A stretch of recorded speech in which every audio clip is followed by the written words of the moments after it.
And one thing that I noticed with myself is, the masculine energy tends to be more of that,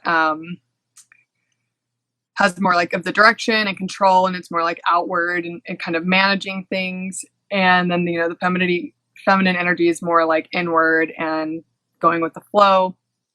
So it's really been interesting in the last couple of years, like since JD got sick, when he's not doing well physically, or if he's having like an emotionally unwell day, which is very rare, but I feel myself get very strong, and I'm like, okay, I got to get stuff done. And it's not like it comes from a place of stress. It's just like, because my masculine side which tends to be more JD, whenever it's not in its power, I feel myself take it on. I'm like, all right, we're going to get shit done. And it's just like, that's awesome.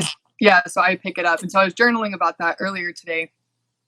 And then I had a counseling session at noon today. And in my session, as we're working on processing a lot of the stuff I'm going through today, she was like, okay, so that need to control, that's very masculine energy. Even one of the most interesting things for me is that males are even more of a balance of the masculine and feminine because they have both the XY chromosome. But since there can be such a thing within our society about feminine energy being seen as weakness and other things associated with that, they tend to go into like hyper masculinity. They're not seen as being weak, since that's the perception. And so then you see them be like very much into sports and athletic, or you see whenever they are going to, they finish high school and graduate, they might join the military, or they just do things that is really asserting like they're masculine. They really heavily focus on that, and they really suppress some of the things that are the feminine, but they are actually more of the balance of the masculine and feminine. I really have so much empathy for males in our society, because with toxic masculinity and things that happen, like they don't feel like they can express their emotion as freely or show that aspect of them. But these are aspects that all of us have. So it doesn't mean something is wrong with you, or to label you in a bad way, or being weak, or being too emotional, or whatever, because you are,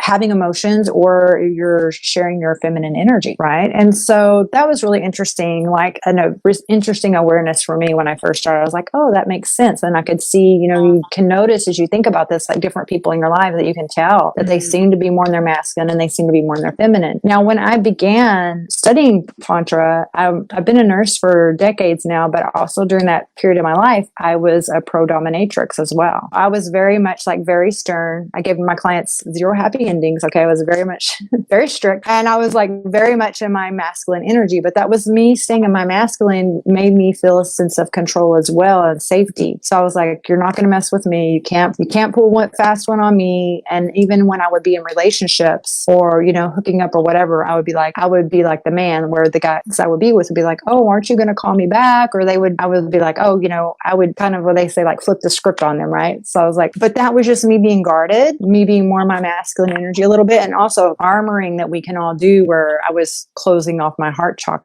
So I wasn't wanting to be vulnerable and be much in that feminine or the flow. Now, as I've gone into the world of Tantra and studied, then I could see that aspect of myself and see how I needed to kind of embrace that really my feminine energy is actually a strength. It's not a weakness, and that vulnerability is a superpower. And that for me to be my feminine flow, it's very necessary, because in creation for the universe, it is all, the energy of the masculine and the feminine. That's how we are here, because masculine and feminine energy came together with sexual energy. Now, a lot of times in our society, people will be like, oh, we're upset with the patriarchy and things like that. Definitely. And we're like, oh, the world would be better if it was all masculine energy, or the world would be all better if it was feminine energy. But the thing is, like, it shouldn't be a competition where one is controlling and dominating the other. It should be like a collaboration, like a cooperation, where you're connected, the connection of the masculine and feminine, and bringing a different balance together so we can coexist, because to exist and come to life is merging of the masculine and feminine.